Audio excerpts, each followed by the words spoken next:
This video is the first of several videos in which I'll be providing .NET tips and fails in a format that ideally nobody has seen before.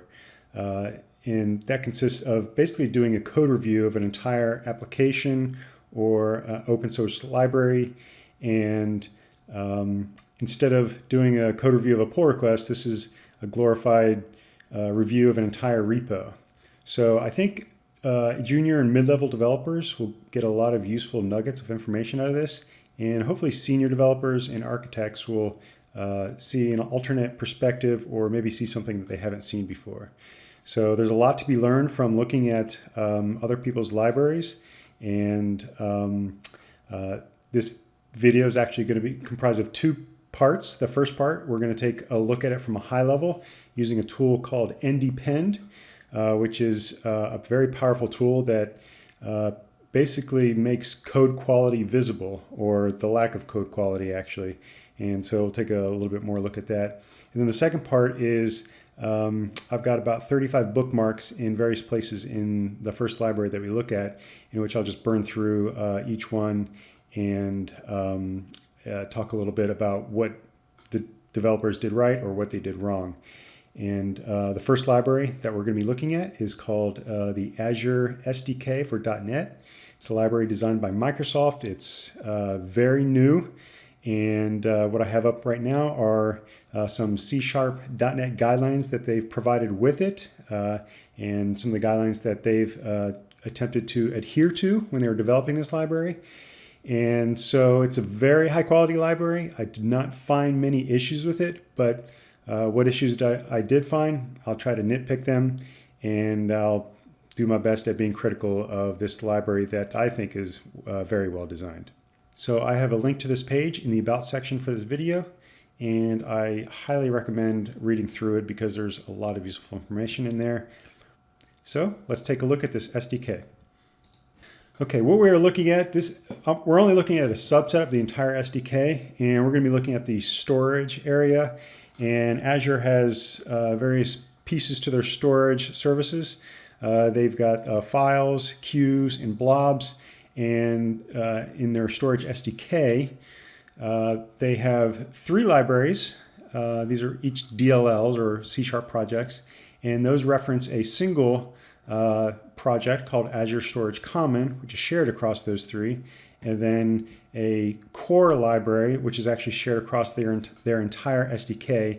And the first thing that I want to point out is the very well layering that they have here in these libraries. And you've got the high-level components up at the top, mid-level, and low-level. So Azure.core contains all of their low-level primitives that would be reusable and shared across the different service libraries that they may have. So let's take a look now at actual namespaces here. And what we've got are our high-level namespaces at the top, and then the low-level namespaces at the bottom. And what that means is these namespaces at the top, what typically happens is you might use a class inside Azure Storage Blobs, and then that would use some lower-level components in their library, like things in the Azure.core. Those might be internal, hidden away from you, but the bottom line is higher levels at the top, and the rest of the stuff is abstracted away or down at those deeper levels and not accessible to the user typically.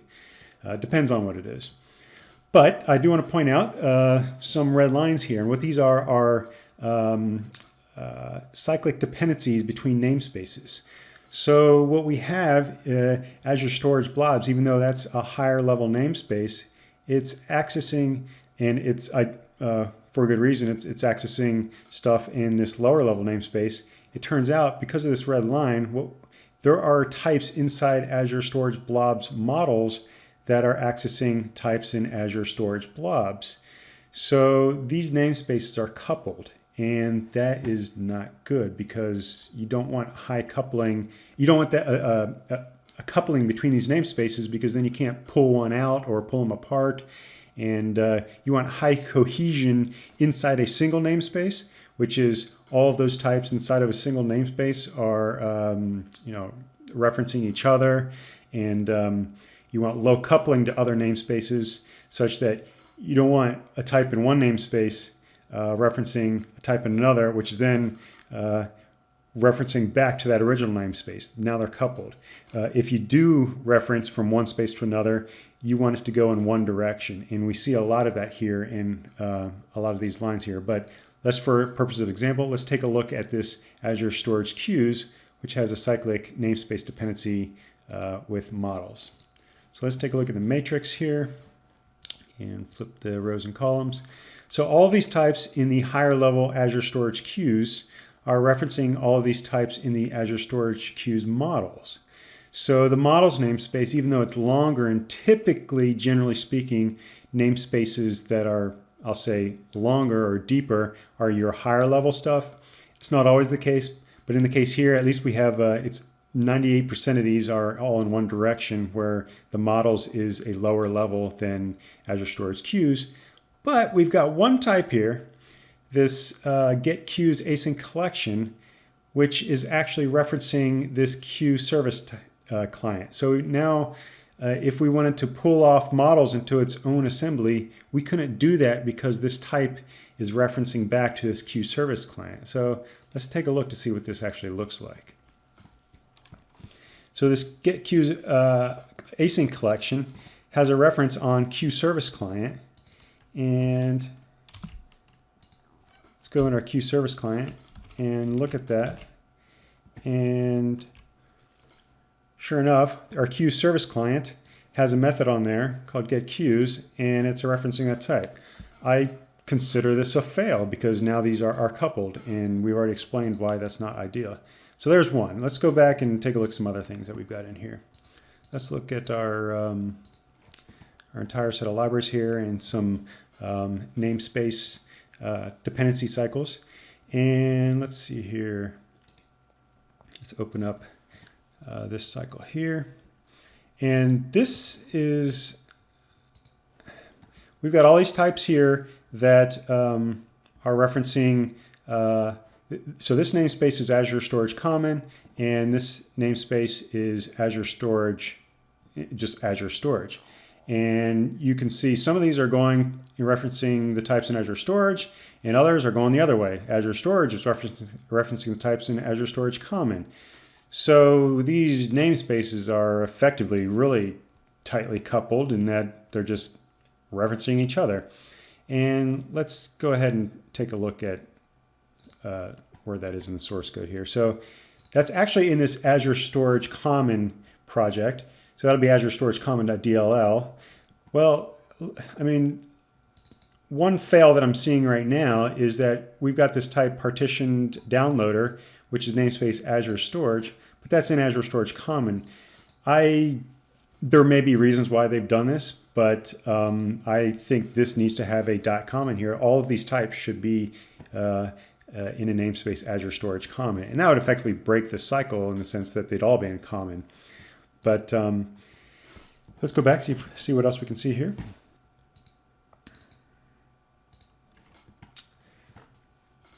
Okay, let's take a look at here. Okay, so what we have on the left, we've got Azure Storage Blobs. And in the source code, that looks like this library right here, Azure Storage Blobs. And here are the types in Azure Storage Blobs. And these are all referencing types in Azure Storage Blobs models. So it's, again, 98% one direction, which is good. That gives you that layering and the decoupling there from a cyclic dependency standpoint, at least. But we do have some things that are referencing back. So blob item properties is referencing something back in this blob REST client. They actually get, I'll give them a free pass because this blob REST client is auto-generated.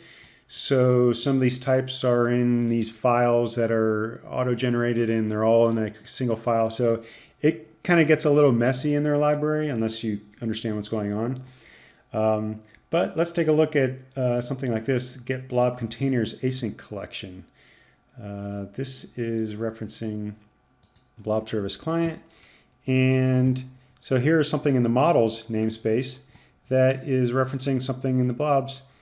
this is going against the grain. If I had to make a change here, I would probably pull this out and put this in with the I would remove it from the models namespace and just put it in Azure Storage Blobs, and then you get more of a one directionality there. But there could be some reasons for putting it in the models class, but again, now we've got that cyclic namespace dependency here. I do want to point out one part. Sometimes a type can reference another type. So, for example, this get blobs container async collection is referencing blob service client, and blob service client is referencing get blobs container async collection. So these types are referencing each other, and that is normally a major red flag. In this case, okay, they can get away with it here, but anytime I see code where you're passing this into something else, you're inherently getting two types to be dependent on one another. And if you're going to do that, the advanced scenario that I typically see that is in a scenario like this for the storage memory pool, in which you've got a private class that is implementing some interface which is publicly accessible, but you want to hide away the implementation of that interface, and you want it to be specific to a particular class. So storage memory owner is owned by just this storage memory pool. No other type can create the storage memory owner. So this is good encapsulation and good keeping this logic outside unavailable to other types that may want to use it. And so with this, we can now go back and take a look at, we can start phase 2 and take a look at details in this library of about 35 places in which I've got some feedback. So let's take a look at some of these bookmarks here. The first one, we've got a comment here, and they're saying hack, hack, hack, and they're making a note about this hack that they have. So my recommendation is, when you know you're making a hack, go ahead and do make a comment in there, because I think two of the most evil code smells are hacks that are not commented as hacks and code that is not used. Both of those can lead to a plethora of nasty technical debt in your application. Okay, here's something that's not ideal, is all these parameters. So try to minimize the number of parameters that you have. But I do like how they put them on multiple lines instead of drag this out to be 300 characters out to the right.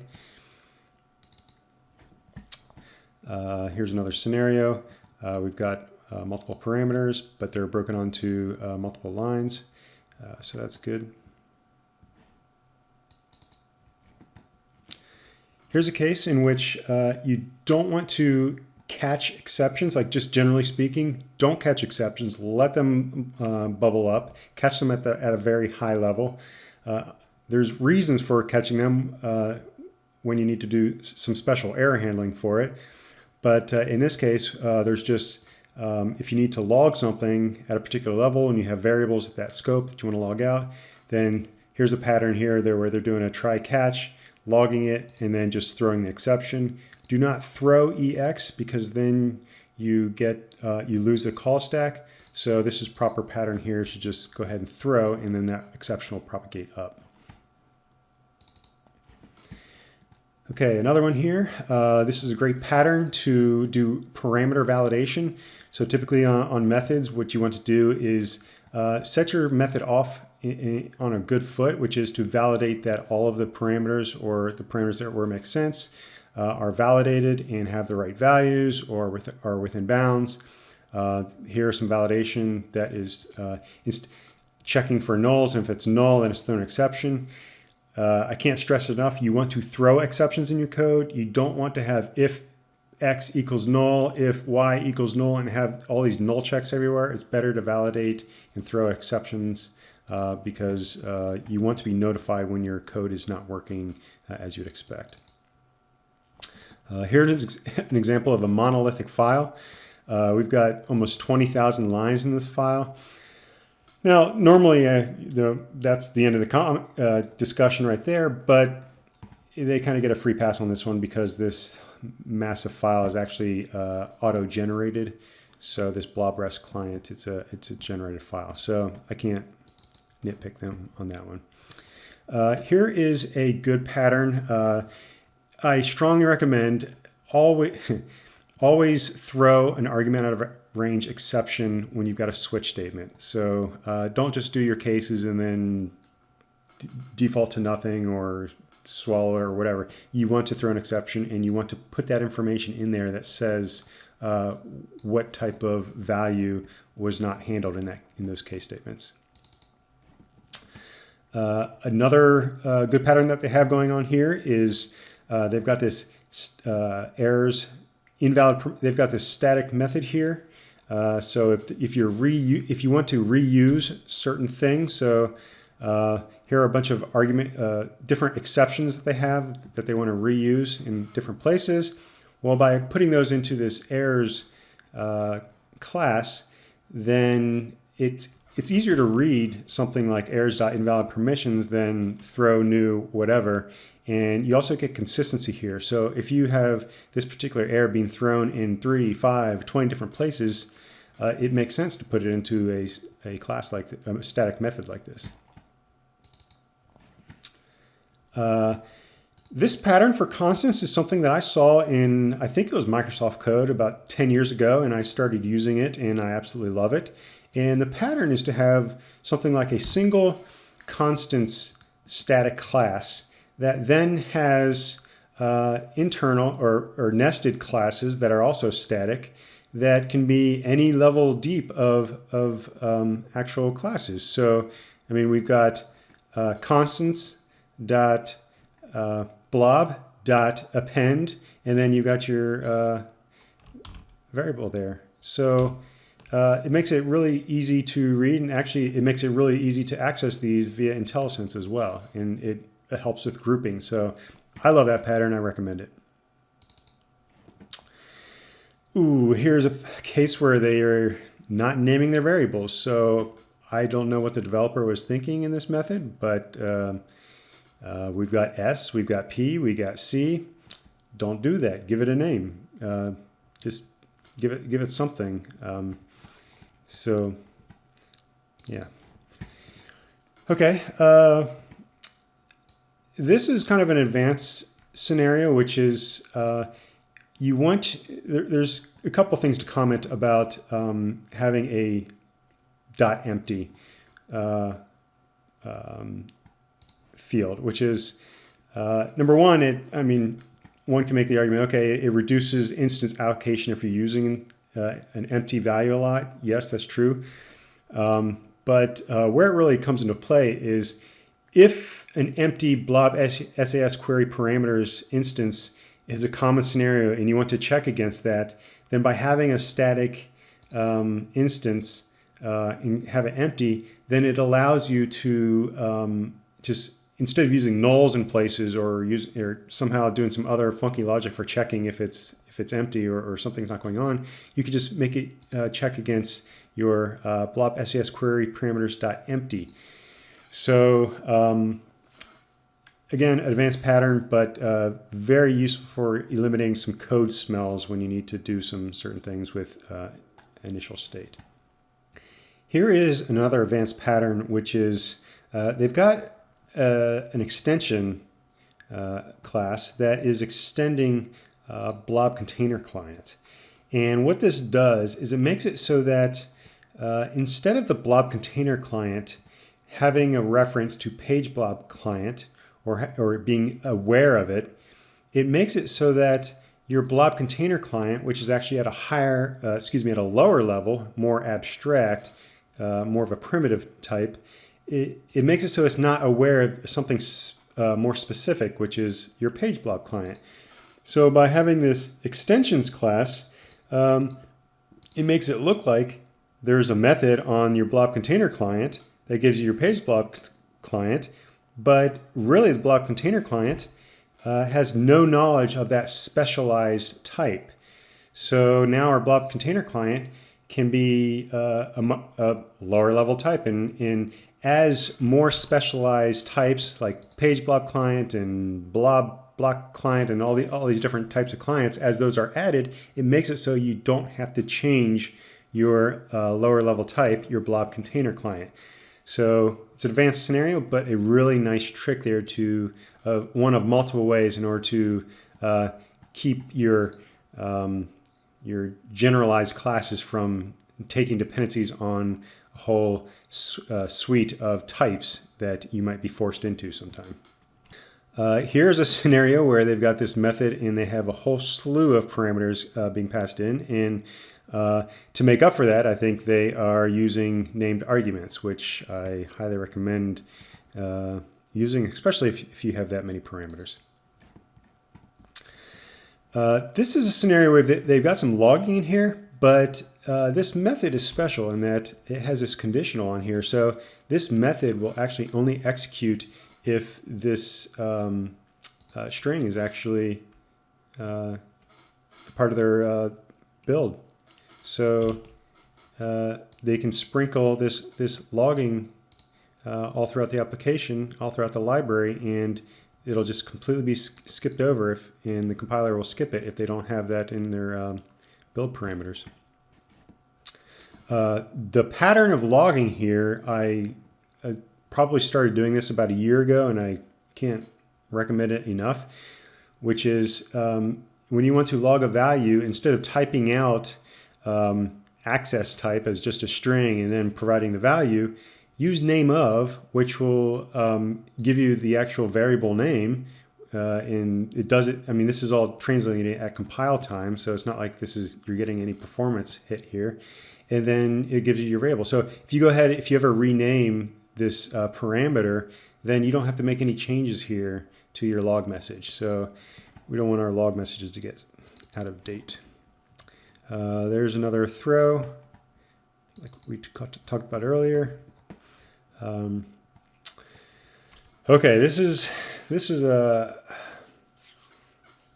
major fail in my opinion, and maybe I just haven't looked at the library deep enough. But we're in this type called blob download info, and it is creating a new blob download details type and setting a private variable, a private field in that type. You don't want to do that. It's eternal, but if you need somebody to access the internals of your class, then you want to expose it via property. You never expose fields to the outside. That's just a no-no. Here's a low-level method that they have in this type called reliable operation, which is reused across various storage components. And the recommendation here is do write these generic unit testable methods to decouple your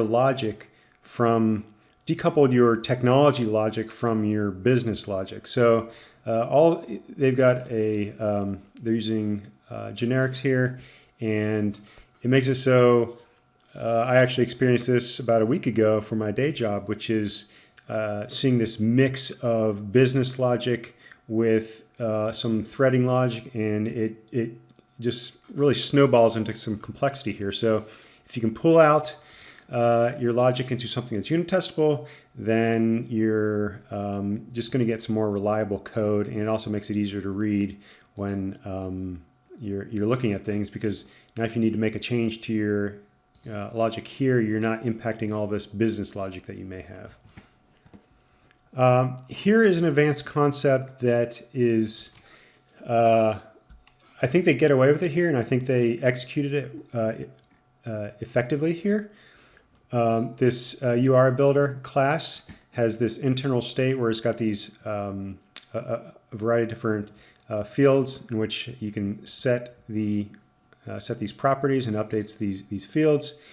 And what it does is it has this private method called reset URI, And I just want to point out that you have to be careful with methods that are mutating your state. And what this is doing, it's clearing that so that when you actually call some other method like toURI, you've got this logic check that will actually then do the work of returning it. So again, I think they do it well here, but if you have any method in which it's changing the internals, but not actually doing much or returning any value, then that's dangerous. Just in your head, that should be a red flag.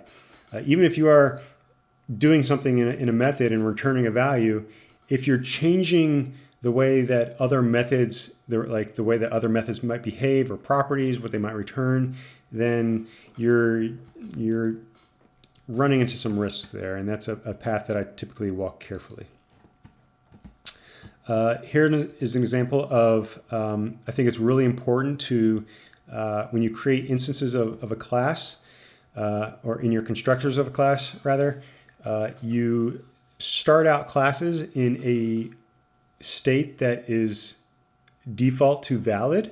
So you want to make sure that when an instance is created, it's not the responsibility of some other class to get it into a state that's valid. So here's a scenario in which in their constructor, they are just initializing things right out of the gate in the constructor. So if they didn't have anything for retry and they just left it as null, then that means that other classes that might be accessing client options, they might have to do a null check on retry. And null checks are something that get under my skin. They just add complexity. So anything we can do to reduce that complexity is good. Here's another example of, okay, they've got a list here and they're just defaulting it to some initial state. That way callers don't have to check is per call policies null or not. So it'll always have something there. This is a good pattern for options classes or settings classes, things that are user settings, or now, I've been seeing them called options more recently in the past few years. So just, you can name things whatever, options, and I just recommend that pattern. And there's, along with that, a good naming pattern for options is if it's a Boolean, start it with is. So is something enabled? Is this enabled? And that's a consistent pattern. Microsoft does it a lot, and I recommend it. Okay, what we have here is a low-level type in a root namespace that should not reference a deep namespace. And so page, which is a low-level type, is referencing. Okay, so it's actually not doing anything bad here. The point I just want to make is that your low-level types should be as lightweight and small as possible, and you don't want them referencing all sorts of deeper namespaces and hierarchies.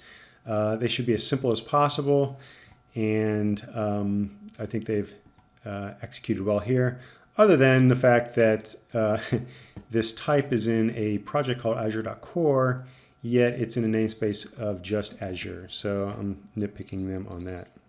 Okay, here, going back to switch statements, here's an example of a missing default. So if somebody goes ahead and adds an additional retry mode, this is just going to fall through here, and unless somebody's paying attention, it'll just take whatever the defaults are in this surrounding code, and things will just execute, and who knows what the program will do, right?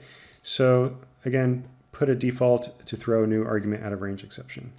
Okay, just generally speaking, framework design guidelines says don't throw a generic, just a regular exception. Throw something else like an invalid operation exception, or better yet, a custom exception that you've defined. All right, that does it for all of the tips and fails for this library. So I didn't see too many fails in this library. Again, it's high quality. I'm sure as I review some of these other libraries, I hope I encounter some of these libraries that have a bunch of fails so we can really beat up on it and see some things that you should not do.